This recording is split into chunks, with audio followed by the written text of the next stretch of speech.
Hello guys, আমি শম্পার YouTube চ্যানেলে তোমাদের সবাইকে ওয়েলকাম। কালকে বাড়িতে লোকনাথ বাবার পুজো, তাই ঠাকুরের বাসনগুলো ধুয়ে নেব। তার জন্য আমি ছাদে চলে এসেছি। বাসনগুলো আমি সকালেই নামিয়ে রেখেছিলাম, তাই বিকেলে মাজবো বলে, রোদ কমলে মাজবো। আমি ঘুমিয়েছিলাম, দেখছি ওপরে আওয়াজ হচ্ছে। এসে দেখি মা ঠাকুরের বাসনগুলো সব ধুচ্ছে। তাই ভাবছি যে ঘুমিয়ে থাকলেও হয়তো কাজটা হয়ে যেত। মা এমনই একটা জিনিস, তাই না বলো বন্ধুরা, যে মেয়ের কষ্ট কতটা বোঝে। তা বলেছিলাম যে বিকেলে বাসন মাজবো, আসতে বলিনি জানো তো বন্ধুরা, নিজেই চলে এসেছে যে মেয়ের কষ্ট হবে এত বাসন মাজতে, তাই মা চলে এসেছে। দেখো আমি এসে দেখি কিছুটা বাসন মাজাও হয়ে গেছে, এখানে রেখে দিয়েছে। বন্ধুরা জানো তো, মা না থাকলে সত্যি কি যে হতো। আর দেখো এবার সন্ধেবেলা আমি সন্ধে পুজো করে ঠাকুর সাজাতে বসে পড়েছি। কালকে যেহেতু এই ফটোটাকে পুজো করব, আমার শ্বশুরমশাইয়ের এই ফটোটা প্রচণ্ড প্রিয়, নিজের হাতে ফটোটা বানিয়ে এনেছিল, তাই প্রত্যেক বছর এই ফটোটাকেই পুজো করি। আজকে প্রায় 3 বছর উনি আমাদেরকে ছেড়ে চলে গেছে, তাই ওনার পুজোটাই আমরা করছি। প্রত্যেক বছরই পুজো করে থাকি, তবে এই 3 বছর ওনাকে ছাড়া পুজো হচ্ছে। বন্ধুরা প্রচণ্ড পরিমাণে লোকনাথ বাবার ভক্ত, উনি লোকনাথ বাবা ছাড়া কিছুই জানতো না। উনি কখনো দীক্ষাও নেয়নি জানো তো বন্ধুরা। সবাই যদি বলতো দীক্ষা নেওয়ার কথা, উনি বলতো আমার গুরুদেব লোকনাথের কোনো দীক্ষা লাগে না। দেখো বন্ধুরা, ঠাকুর ঘর পরিষ্কার করে সাজিয়ে গুছিয়ে নিয়েছি কালকের পুজোর জন্য। কেমন হয়েছে বন্ধুরা ঠাকুরটা সাজানো, তোমরা ছোট্ট একটা কমেন্টস করে জানিও। এদিকে দেখো সকালবেলা এবার আমি স্নান টান করে রেডি হয়ে নিয়েছি। ঠাকুরের ভোগ রান্না করতে হবে, ঠাকুর ঘর ফুল দিয়ে সাজাতে হবে, অনেক কাজ বন্ধুরা। এখন বাজে সকাল 6টা, অনেক সকালেই ঘুম থেকে উঠে পড়েছি, অনেক কাজ তাই। আর হ্যাঁ বন্ধুরা, আমার এই ভিডিওটা যদি ভালো লাগে লাইক কমেন্ট শেয়ার করে আমার সাথে থেকো, আমার পাশে থেকো। আর যারা নতুন বন্ধু তারা আমার চ্যানেলটাকে সাবস্ক্রাইব করে পাশে থাকা বেল আইকনটা অল করে দিও। যখনই আমি নিত্য নতুন ভিডিও আপলোড দেব তোমাদের কাছে পৌঁছে যাবে। আজকে সারাটা দিন কি করলাম পুজোতে তোমরা দেখতে থাকো, তোমাদের সাথে শেয়ার করছি ছোট্ট একটা ব্লগ। তোমরা সবাই দেখো, আশা করি তোমাদের সবার ভালো লাগবে বন্ধুরা। দেখতে থাকো আমার এই ব্লগটা।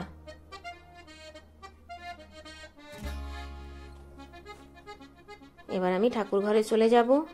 দেখো বন্ধুরা, ঠাকুর ঘরে চলে এসেছি। সকালবেলা সব মালা ঠালা নিয়ে এসে ঠাকুর ঘরে রেখে দিয়েছে। এবার আমি আস্তে আস্তে ঠাকুর ঘরটাকে সুন্দর করে সাজাবো বন্ধুরা। সব মালা ঠাকুরকে পরাবো, তোমরা দেখতে থাকো। অনেক মালা এনেছে। দেখো বন্ধুরা, ঠাকুর ঘর মালা দিয়ে সাজানো হয়ে গেছে। কেমন হয়েছে বন্ধুরা বলবে। আর এই দিকে দেখো ঠাকুরকে আমি বাল্যভোগ দিয়ে দিয়েছি। এখন বাজে প্রায় 9:30, 10টার মধ্যে বাল্যভোগ দিতে হবে বাবাকে, তাই 1 সিদ্ধ ভাত বাল্যভোগ করে আমি দিয়েছি ঠাকুরকে। আর দেখো গুরুদেবটা এই দিকে রেখেছি, ওই দিকটাতে পুজো করবো বলে। লোকনাথ বাবাকে যেখানে বসিয়েছি ওই দিকে গুরুদেব থাকে। আর এইদিকে দেখো বাল্যভোগটা সাজিয়ে দিয়েছি আমি। এই বাল্যভোগটা খেয়েই কিন্তু বাবা দেহ রেখেছিল। তারপর যেটা দেব সেটা হচ্ছে বাবার মৃত্যুর পরে। দেখো বন্ধুরা কেমন হয়েছে আমার ঠাকুর সাজানো। তোমরা কিন্তু ছোট্ট একটা কমেন্টস করে জানিও বন্ধুরা, কারণ তোমাদের ছোট্ট একটা কমেন্টস আমাকে ভিডিও করতে অনেক বেশি উৎসাহ দেয়। দেখো বন্ধুরা, বাবাকে তো অপূর্ব লাগছে দেখতে সাজানোর পরে। আমার কাছে, তোমাদের কাছে কেমন লাগছে প্লিজ তোমরা জানিও। এবার ঠাকুর মশাই আসবে পুজো করতে। বাল্যভোগটা আমি সকালেই দিয়ে দিয়েছিলাম। দেখতে থাকো তোমরা।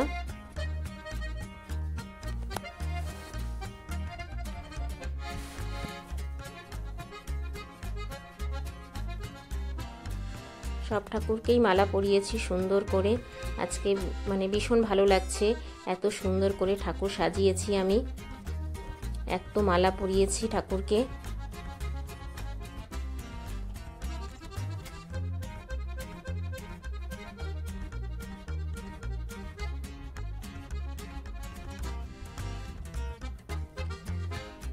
এবার আমি চলে যাব ভোগ রান্না করতে বন্ধুরা। এই দেখো ভোগ রান্না করতে বসে পড়েছি আমি। এই নিচে বারান্দাতেই ভোগ রান্না করব। ওপরে দোতলাতে দুপুরে খাওয়া দাওয়ার যে আয়োজন হয়েছে সেই রান্নাগুলো হচ্ছে, তাই আমি এখানে বসেছি ভোগ রান্না করতে। আর এদিকে দেখো মা সবজি কেটে দিচ্ছে। আমি রান্না করছি আর মা সবজি কেটে দিচ্ছে। একা তো করা যায় না। তবে সত্যি কথা বলতে কি জানো তো বন্ধুরা, মা ছাড়া আমি একদম অচল। যতটুকু করি এই মায়ের আছে বলে, মায়ের জোরেই আমি এত কিছু করি। আমি জানো তো বন্ধুরা, ঠাকুরের ভোগটা করে নিচ্ছি আগে, 12টার মধ্যে ভোগ দিতে হবে বলে। আর এইদিকে দেখো, এটা দোতলাতে রান্না বান্না হচ্ছে। এই যে এরা রান্না করছে। এখন এসে দেখছি সবে চাটনি বসিয়েছে। আরও দুপুরের অনেক কিছু রান্না হবে, তোমরা দেখতে থাকো, তোমাদেরকে সবটাই দেখাবো বন্ধুরা।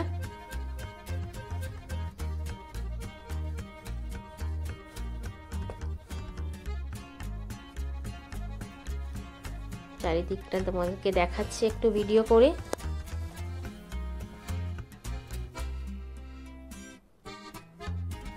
দুজন এসছে রান্না করতে।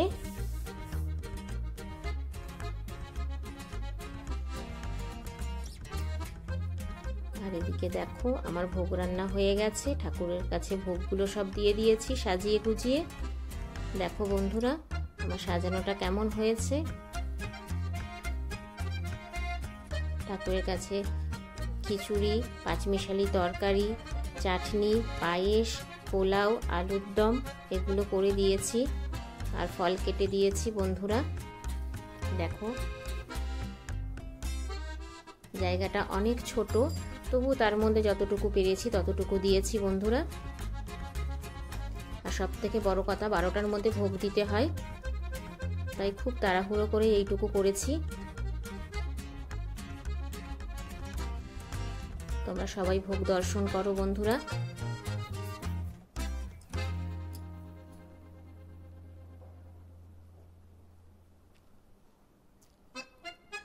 এবার দেখো ঠাকুর মশাই চলে এসেছে। একজন পুজো দিতে দিয়েছে রসগোল্লা, সেটাই খুলছে ঠাকুর মশাই।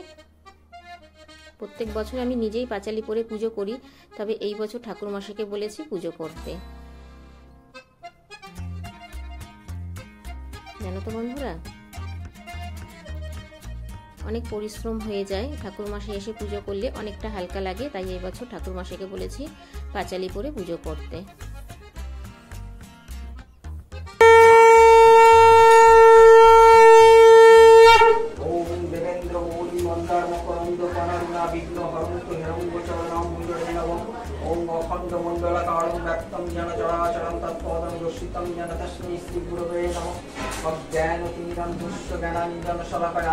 শনিবার দিন একজন সাধু আসে সেই বারোদিতে লোকনাথ শিষ্য রামকুমার নামেতে।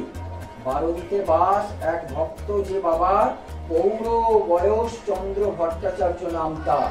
বাবার পদেতে আসি স্মরণ লইল, যোগতত্ত্ব কথা বাবা তারে বুঝাইল। শিষ্য ভক্ত সপার্ষদ বাবা লোকনাথ নানা শাস্ত্র আলোচনা করে দিন রাত। সেদিন 19শে জ্যৈষ্ঠ আর রবিবার, প্রাতে মুক্ত হইয়াছে মন্দিরের দ্বার। রামকুমার চন্দ্র ভট্টাচার্য দুই জনে। এইদিকে দেখো, এটাকে তো তোমরা সবাই চেনো, ছোট্ট পুচকু ট্যাঙ্গো আমাদের বাড়িতে এসেছে। এঘর ওঘর করে একদম সদ্য হাঁটা শিখেছে, তাই সে এঘর ওঘর করে বেড়াচ্ছে। দেখো বন্ধুরা, ওই দেখো ভীষণ ভয় লাগছে। আর এইদিকে দেখো রান্না বান্না হচ্ছে, লাস্ট পর্যায়ে রান্নার বেগুনি ভাজছে। দেখতে থাকো বন্ধুরা, সব রান্নাই হয়ে গেছে, এবার বেগুনি ভাজা হচ্ছে। বল কিছু বল। খুব সুন্দর বেগুনি খেয়েছি, পাঁপড় খেয়েছি, দারুণ। বেগুনি কেমন হয়েছে? দারুণ দারুণ।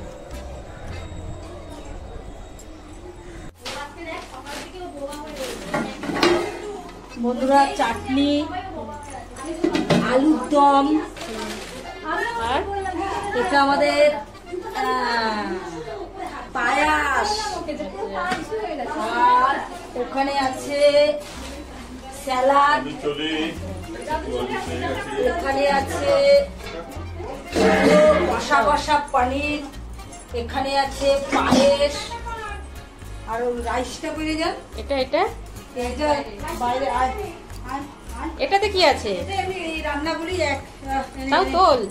এই যে বন্ধুরা, কি করব, তোমাদের দিতে ইচ্ছা করে, পাঠাতে ইচ্ছা করে, শুধু পারি না, দুঃখের বিষয়, কেন নেই, তাই আমরা একটু পাতায় খেয়ে নিই। আবার পাপাড় মানে পাপড়, বাংলায় বলে পাপড়। হ্যাঁ, এই যে আসো। রাইস দেখো, রাইস বাচ্চাদের জন্যই এটা করা হয়েছে। বাচ্চারা তো ঝাল খেতে পারে না, ওই জন্য রাইসটা ইসে করেছে। এটা বেগুনি, আরো হচ্ছে বেগুনি।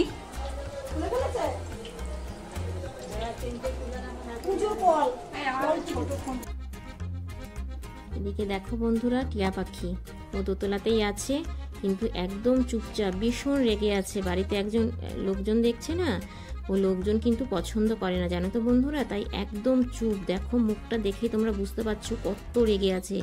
সকাল থেকে কোনো চিৎকার না, চেঁচামেচি না, কাউকে ডাকা না, জানো তো বন্ধুরা, একদম গো ধরে বসে আছে। আর এদিকে দেখো আমার পুজো শেষ, এবার আমি সবাইকে প্রসাদ দেব। বাই দ্য ওয়ে, এতক্ষণ দেখছিলে শম্পার ইউটিউব চ্যানেল। বন্ধুরা, আজকের এই ভিডিওটা কেমন লাগলো ছোট্ট একটা কমেন্টস করে জানিও। তোমাদের ছোট্ট কমেন্টস আমাকে ভিডিও করতে অনেক বেশি উৎসাহ দেয় বন্ধুরা। আবার দেখা হচ্ছে নেক্সট কোনো ভিডিওতে, ততক্ষণের জন্য এটা